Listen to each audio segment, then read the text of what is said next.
have to start, at least we will discuss one session in the lecture in which I will discuss the objectives of this course, what we should learn in this course, okay?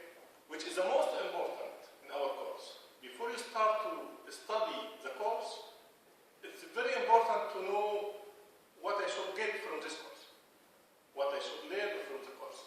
My name is Muhammad Qaid. My office number 202, Teacher Building.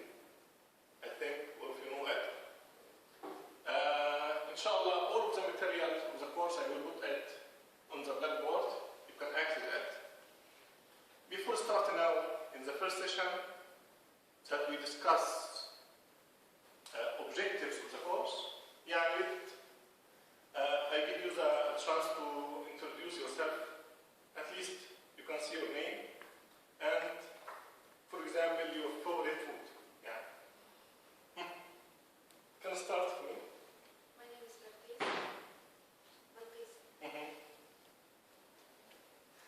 You have to see at least your favorite food, your favorite sport, anything. If you don't have any favorites, no problem. Don't say anything. My favorite food is pizza. Pizza. And sport walking. Okay, you are from here, Arabic? Okay. My name is Khadija Shuaili. My favorite food. I told you my hobby. Free time. I want to read it. Okay. My favorite food noodles. Okay. My name is Mayada. My favorite food is pizza and macaroni. I think you're from Sur. No, From here? I'm from Khabur. Okay. My name is Tanu. I'm from Saha. My favorite food is spaghetti. In my free time, I like to watch Korean movie. Good. I forget to say I'm Muhammad Qaid from Egypt. I think maybe you know that. Okay? Now we will start to discuss the first session in the course. As I said now, the most important session. The course is data structure or introduction to data structures.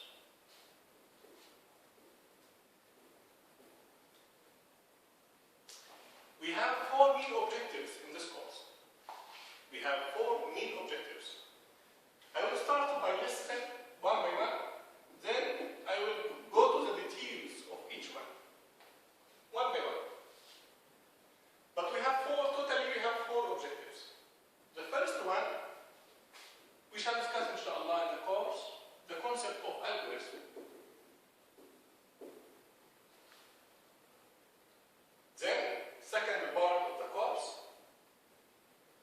abstract data types.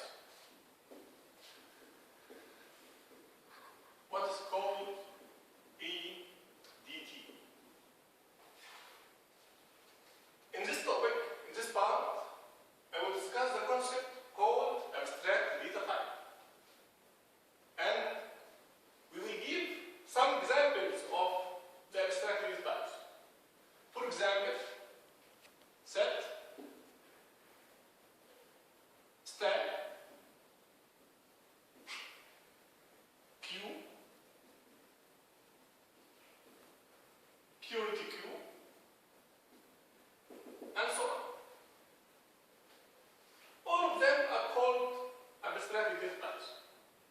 In this part, we will start by discussing, as I will discuss now, what are abstract data types, and for each one, we will understand it and give some example about it. Okay? Then, third part or a third objective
as well as studying that, we will study another important point about algorithm.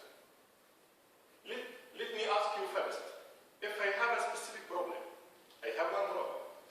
I asked all of you to solve it by writing an algorithm. You know, all of you, algorithms are the steps to solve the problem. This means algorithm is a solution to the problem. Steps written to solve a specific problem. So, if I have a problem, I ask all of you to solve it, to write an algorithm to solve it. So, if all of you succeeded, each one of you has a solution, has an algorithm, but all of them are different. Okay? If I want to give a price only for one, how can I compare among the different 6 algorithms? So, we should have some formula, some way to measure the efficiency of the algorithm. Efficiency means memory and time. Memory and time. In this course, the first topic we shall discuss how can we measure the efficiency of the algorithm. Why? To compare among different algorithms. To say this one is better than this one, or this one is worse than this one. You get the point? So, if we can measure the efficiency, I can compare between 2 algorithms. You get the point? How can we measure the efficiency of the algorithm? And how can we write, again we will discuss how can we write an algorithm. This is the first part of the course. You get the point? In this course, the first part talking about algorithm efficiency. Efficiency, time and memory. You have to consider, you have to remember, you have to know, algorithm with low time, less time is the better, is the best. Algorithm with lowest memory is the best one. If I would like to compare and choose one algorithm, if you want to reduce the space, you can choose the one with the lowest space. If you want an efficient one, a faster one, you can take the one with the least time. You get the point? With the shortest time. Second part, do you have any question about the first part? Inshallah, we have to discuss, cover all of this part. All of this part. All of this concept in this part. Okay? The second objective and the third. The main objective of the course. We have about 14 lectures, I think, or 13 lectures. Most of them talk about both of them. Both of the 2 objectives. Abstract data types and data structures that can be used to implement the abstract data types. Okay? Here, now, I want to focusing on what are the differences between them. What is the abstract data type and what is the data structure? What are the difference between them? Okay? This is very important before you start for each one. Abstract data type means theoretical idea. How can we deal with the data? We have data. For example, list of student information, list of grades, list of marks, list of telephone numbers. We have data.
files and folders.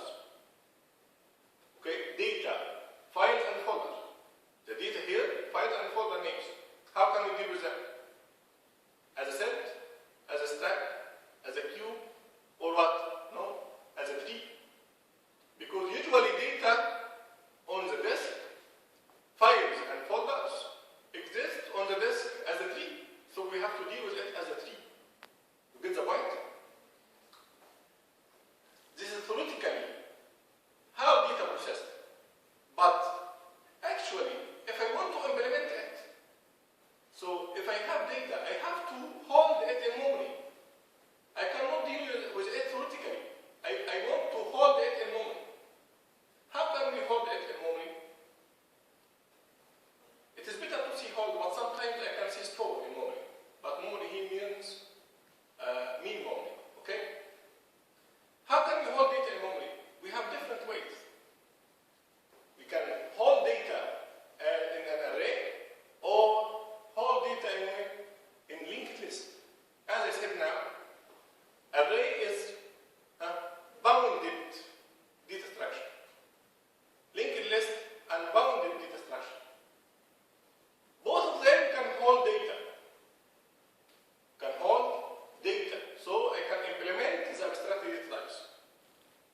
Elements of the set, we can hold it in an array. Elements of the set, we can hold it in a linked list. You get the point? So, data structures are used to represent, to hold, to implement the abstract data types. You get the point? Okay? Let us give an example to clarify the idea. To clarify the difference between abstract data types and data structures. If I ask you, as a programmer, if I ask you to develop an application to organize patients in a clinic. And the problem now, we have a clinic, and you are asked to develop an application. This application should do what? Organize the entries of patients in this clinic. Entries to a doctor. You get the point? You know the problem well? How can we deal with the patient's data? We have many patients who come to the clinic. How can we deal with them? As a list. So anyone come at any time can be entered at any time. No. It is fair to deal with it as queue. You get why? Why? Because it is fair. First the patient come. First in. First in, first out, first enter. First in, first the patient in, come. First one enter to the doctor. You get the point? But could we deal with the data of the patients as a stack? It's unfair. Yani imagine you have a clinic and you go there and you sit in the clinic. You came, the first one, many patients come after you. The last in, first out, so you will not enter until the end. Okay? You get the point? So it is better to deal with the data as a queue. So how can we choose the suitable data, the suitable abstract data type for some data? According to the application. According to the application. Sometimes queue is suitable. Other times stack is suitable. Okay? Yeah, let us imagine the problem well. In the clinic, consider this is a clinic. Okay? And in the clinic, we have many chairs.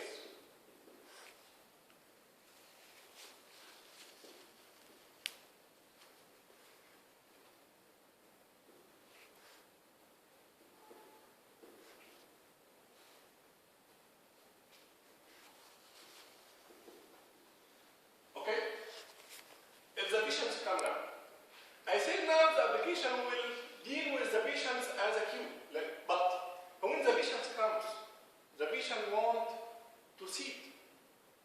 Okay? To hold a memory as compared to data. When the patient comes, how can the patient see?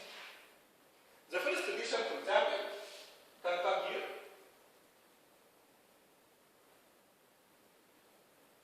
This is the first patient, B1. Okay? Second patient can come here. For example, here is the second patient, B2. Okay? He is tired. That is why he is not sitting well. Third one, patient 3, for example.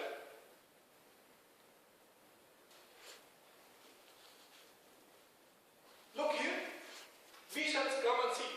It's different than how the application deals with the patients. You get the idea?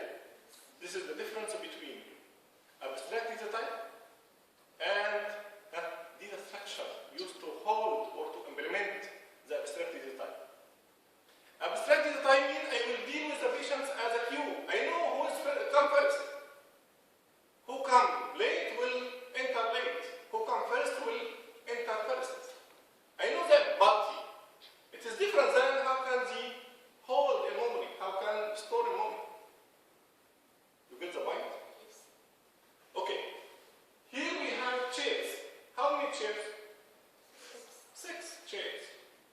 So, what about the memory here? Static or dynamic? Static. We have specific number of seats. Totally we have 6 chairs. If we have 7 patients, the last one cannot sit. We don't have enough space. You get the point?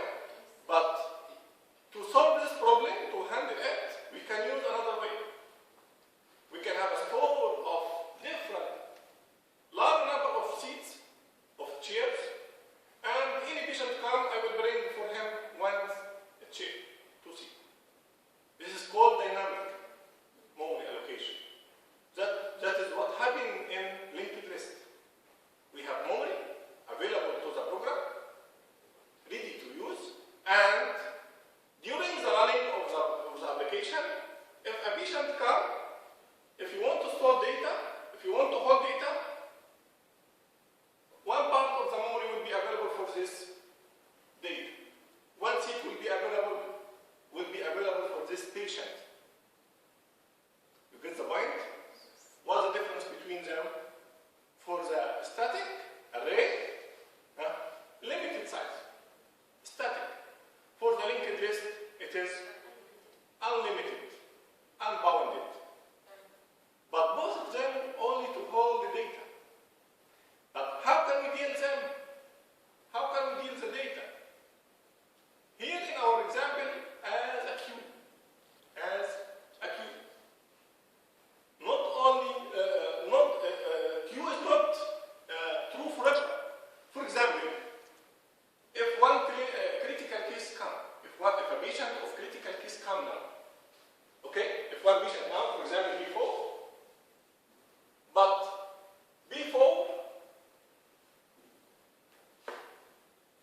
very tight. Okay?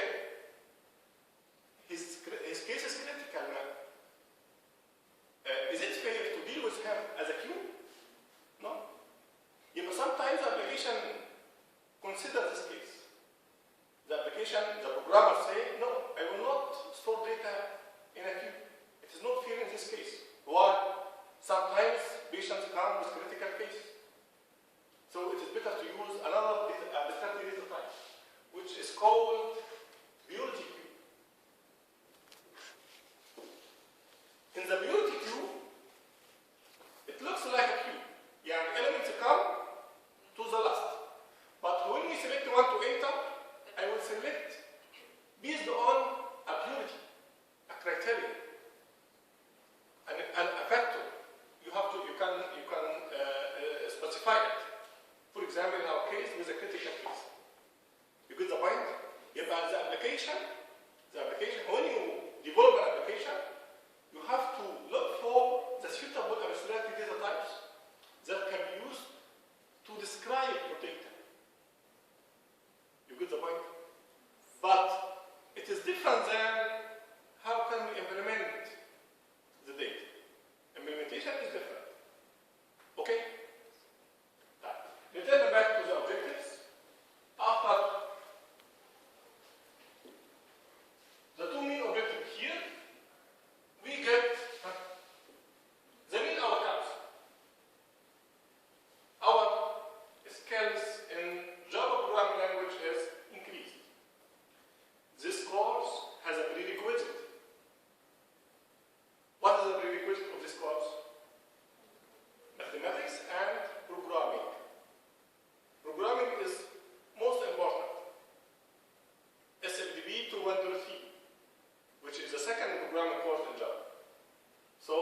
consider you have background in Java, and we will improve it.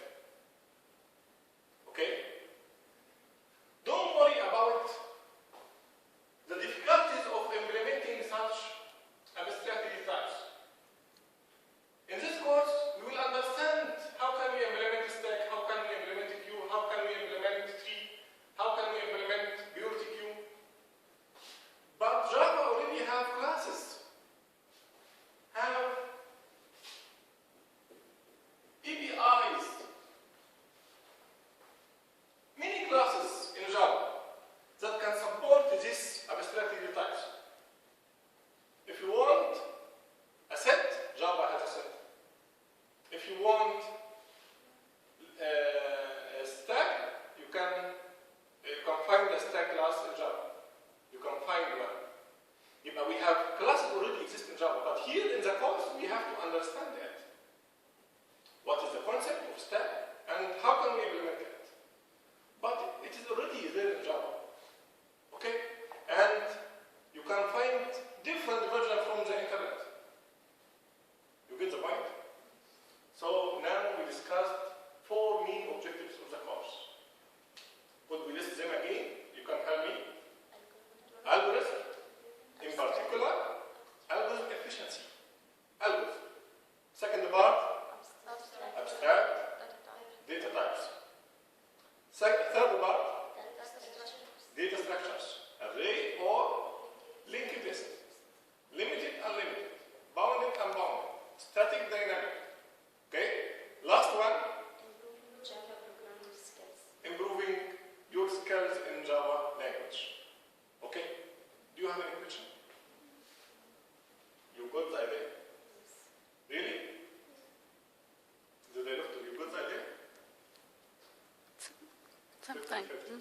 Because you are focusing on another thing. Yeah, in the course, 4 hours, I forget to see some information about the course.